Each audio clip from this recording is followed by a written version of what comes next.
Hello दोस्तों, Rudra smart coaching classes में आपका स्वागत है। मैं दिवाकर मौर्य आपके सामने ट्रांसफार्मर का एक बहुत मोस्ट इम्पॉर्टेंट टॉपिक लेकर आपके सामने आया हूँ।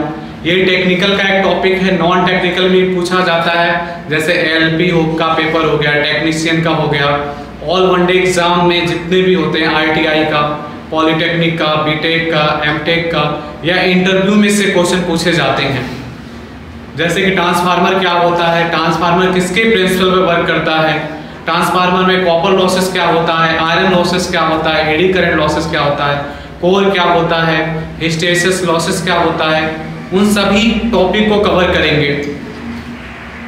आइए देखते हैं ट्रांसफार्मर के बारे में। ट्रांसफार्मर के कुछ मेन पार्ट्स होते हैं, जैसे कि कोर हो गया, वाइंडिंग हो गया, टैंक हो गया, बुशिंग हो गया, बुखोज गिले हो गया, ब्रीदर हो गया, वाल्व हो गया, रेडिएटर हो गया। और इसमें हम समझेंगे कि कंजर्वेटर टैंक क्या होता है, एक्सप्लोजन टैंक क्या होता है, बुशिंग क्या होता है, और इसमें कोर मृदु लोहे का क्यों बनाया जाता है, सिलिकॉन स्टील का क्यों बनाया जाता है, इन सभी टॉपिक को हम समझेंगे। देखिए दोस्तों, ये ट्रांसफार्मर टैंक है, इसमें ट्रांसफार्मर कॉइल, ट्रांसफार्मर कोर, सभी मेन पार्ट्स को, ट्रांसफार्मर ऑयल, तीन मेन पार्ट्स को इसमें भरा जाता है। ये ट्रांसफार्मर का बाहर का टैंक है, इसमें ट्रांसफार्मर की पूरी असेंबली डाली जाती है, और खाली स्थान बच जाता है तो उसमें ट्रांसफार्मर का ऑयल भी डाला जाता है। ऑयल होने के वजह से वो खाली स्थान नहीं बचता, जिससे एडी करंट लॉसेस कम होगा। ये ट्रांसफार्मर ऑयल के रूप में हम नेफ्था ऑयल का प्रयोग करते हैं दोस्तों। और ये है, यहाँ हम पूरी असेंबली करने के बाद आपको दिख रहा होगा कि इसमें हम ट्रांसफार्मर का ऑयल डालते हैं, जिससे खाली स्थान ना बचे और एडी करंट लॉसेस ना हो। आगे हम आपको बताएंगे एडी करंट लॉसेस क्या होता है, और कॉपर लॉसेस क्या होता है, आयरन लॉसेस क्या होता है। आयरन लॉसेस में दो प्रकार के होते हैं, हिस्टेरिसिस और एडी, उसको आगे हम देखेंगे। और ट्रांसफार्मर में जो कोर यूज करते हैं ना, उसको पतली पतली पत्तियों का यूज करते हैं, किसी मोटे लोहे का टुकड़ा यूज नहीं करते हैं। पतली पतली पत्तियां काटने का फायदा ये होता है, और उस पे लेमिनेशन करने का फायदा ये होता है कि ईडी करंट लॉसेस कम हो जाता है। फॉर्मूले में होता है, जो थिकनेस होती है लेमिनेशन की, वो स्क्वायर के डायरेक्टली प्रोपोर्शनल होती है, और लेमिनेशन करने से भी ईडी करंट लॉसेस कम हो जाता है, और सिलिकॉन स्टील यूज करने से हिस्टेरिसिस लॉसेस कम हो जाता है। देखिए दोस्तों, और ये है पतली पतली पत्तियां, इसको हम EILU आप कह सकते हैं, इलू EIL, ई प्रकार का भी काट सकते हैं इसकी पत्ती, IVLV भी आपके सामने दिख रहा होगा। पतली पतली पत्तियों को काट के हमने एक मोटा सा स्लॉट बनाया है, उस स्लॉट पर वाइंडिंग लपेटते हैं, और एक वाइंडिंग लपेटने के बाद हम एक पेपर लपेटते हैं, जो काफी मोटा पेपर होता है और वो इंसुलेटर होता है, उसके ऊपर दूसरी वाइंडिंग लपेटते हैं। जैसा कि आपको यहाँ दिख रहा होगा, एक वाइंडिंग लपेटने के बाद एक प्लास्टिक या पेपर टाइप होता है, उसके ऊपर लपेट दिया जाता है, वो इंसुलेटर का काम करता है, और उसके ऊपर दूसरी वाइंडिंग को लपेटा जाता है। ये जैसा कि मैंने बताया था कि पतली पतली पत्तियों को इकट्ठा करके उसे स्टैंपिंग कर दिया जाता है, एक साथ जोड़ दिया जाता है, इस प्रकार का कोर तैयार होता है। इस प्रकार का हमारा कोर तैयार होता है दोस्तों। मैं यहाँ मार्कर से मार्क कर रहा हूँ, आप ध्यान से देखिएगा। ये यहाँ देखिए मार्कर से ये कोर तैयार हुआ है, पतली पतली पत्तियों को जोड़ा गया है, और इसी पर वाइंडिंग लपेटा गया है। इस डायग्राम में आपको दिखाया गया होगा। नेक्स्ट देखते हैं। देखिए दोस्तों, एक्सप्लोजन टैंक, कंजर्वेटर टैंक क्या होता है, यह मेन टैंक के ऊपर लगाया जाता है, और इसे दूसरा टैंक भी बोलते हैं।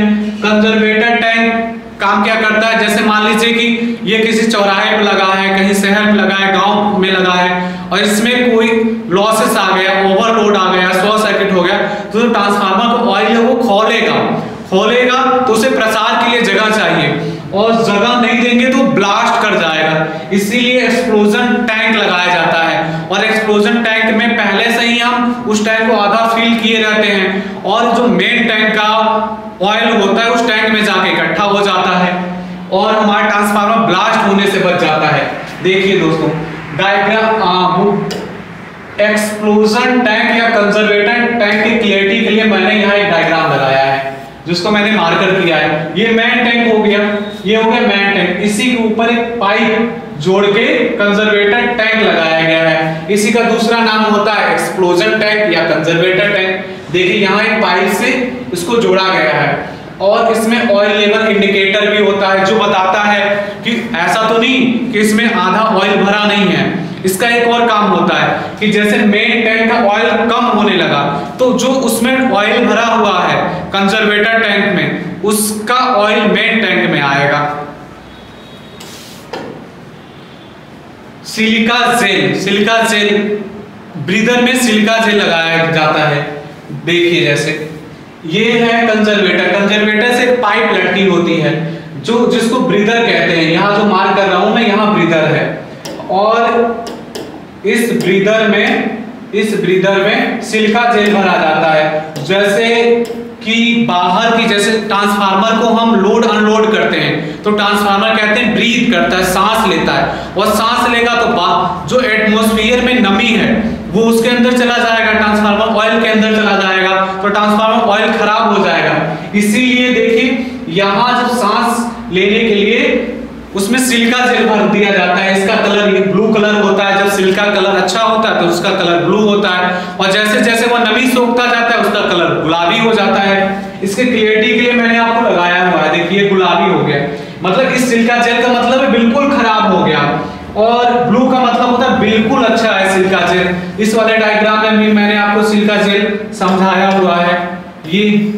ये बुखोल झीले में सिलिका जेल भरा गया, तीनों डायग्राम ये है और इसके नीचे हम एक ऑयल कप लगा देते हैं। जैसे सांस लेगा तो धूल गंदगी मिट्टी ये सारा डस्ट उड़ के जाएगा तो ये ऑयल क्या करेगा, ऑयल का कप होता है, ऑयल के कप ऑयल, तो उसमें वो सोख लेगा तो वो ट्रांसफार्मर के ऑयल में धूल गंदगी डस्ट नहीं जा पाएगा।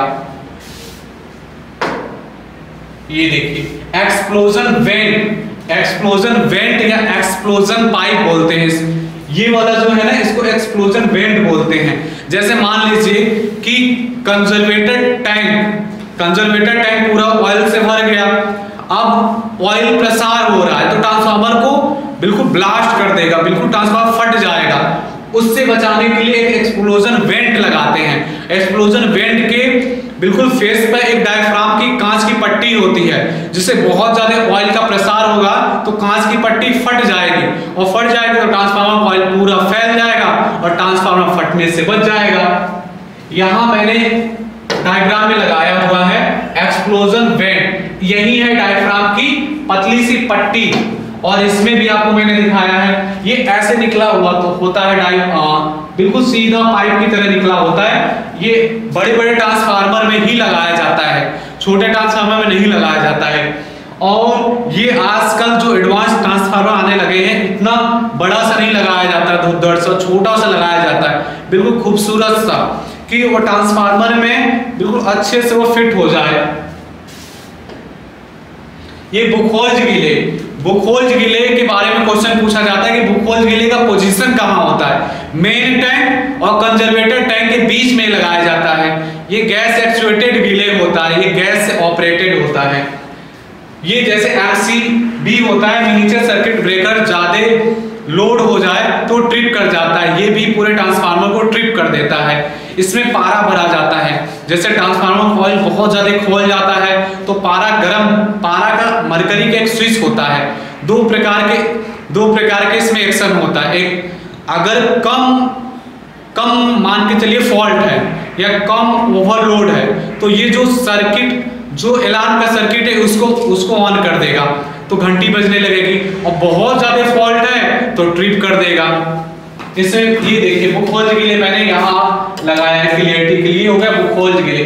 बुखोल्ज की फुल एचडी डायग्राम मैंने लगाया है। ये इसका सर्किट, इसमें अलार्म सर्किट भी है और इसमें ट्रिप सर्किट भी है। और ये गैस बुखोल्ज गिले इज अ गैस एक्चुएटेड गिले that is used for the protection of oil field transformer. मतलब इसको कहते हैं बुखोल्ज गिले, गैस से ऑपरेट होने वाला एक रिले होता है जो ऑयल फील्ड ट्रांसफार्मर में ही लगाया जाता है और ये मेन टैंक और कंजर्वेटर टैंक के बीच में लगाया जाता है। दोस्तों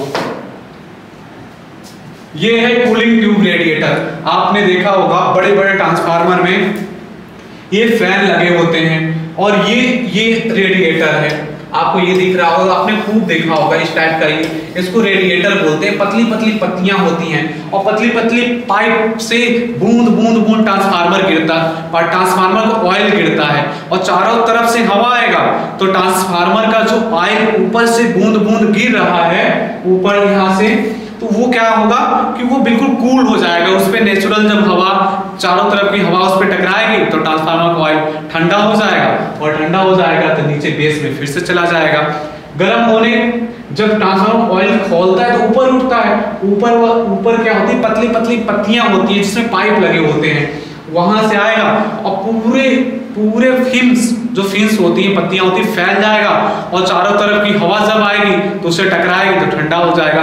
आपने देखा होगा कि जब खाना गर्म हो जाता है तो चारों तरफ हम उसे थाली में फैला देते हैं और फैलाने के बाद जब फूंक मारते हैं तो तुरंत ठंडा हो जाता है। इसी प्रकार ये काम करता है, चारों तरफ फिन्स लगे हैं, पतली पतली पाइपें हैं और उसमें जब ऑयल गिरेगा और चारों तरफ की हवा टकराएगी तो ऑयल का जो और ट्रांसफार्मर का ऑयल है वो ठंडा हो जाएगा, कूलिंग ट्यूब का काम करेगा।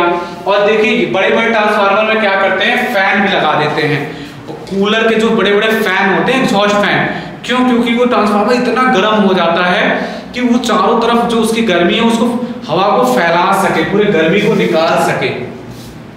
बुशिंग ट्रांसफार्मर में सप्लाई देने के लिए ट्रांसमिशन लाइन से, डिस्ट्रीब्यूशन लाइन से बुशिंग लगाया जाता है। बुशिंग एक इंसुलेटर होता है, अगर बुशिंग नहीं लगाएंगे तो ट्रांसफार्मर के मेन टैंक को टच हो जाएगा तो कोई भी इंसान टच करेगा तो उसे करंट मार देगा, वो उसके चपेट में आ जाएगा, इसलिए हम बुशिंग लगाते हैं।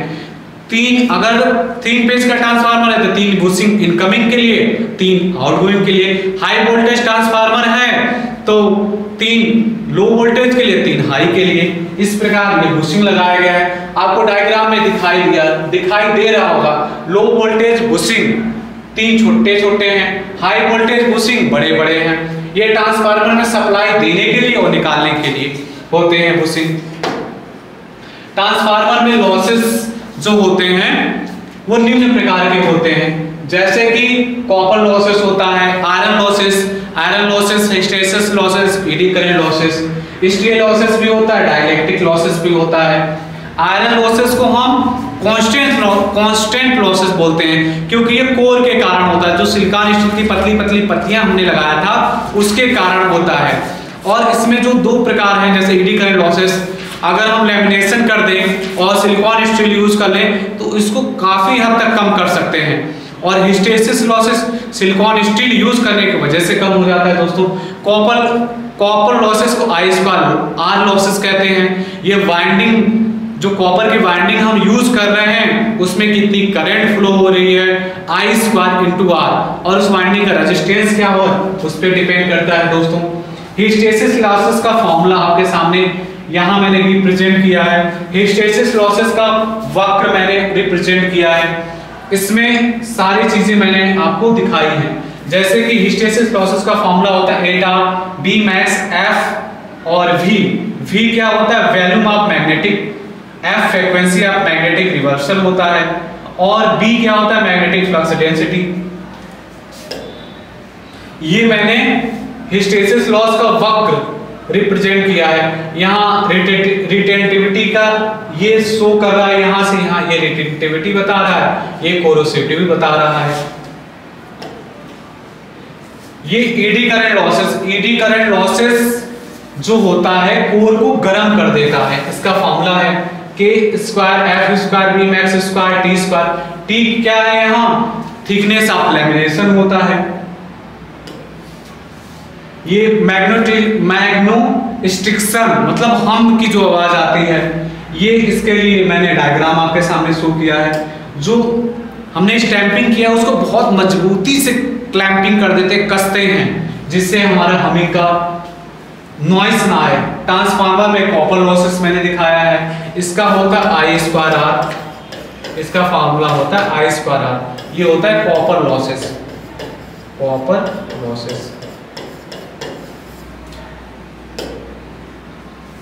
और भी लॉसेस होते हैं, इसमें मैकेनिकल लॉसेस होता है।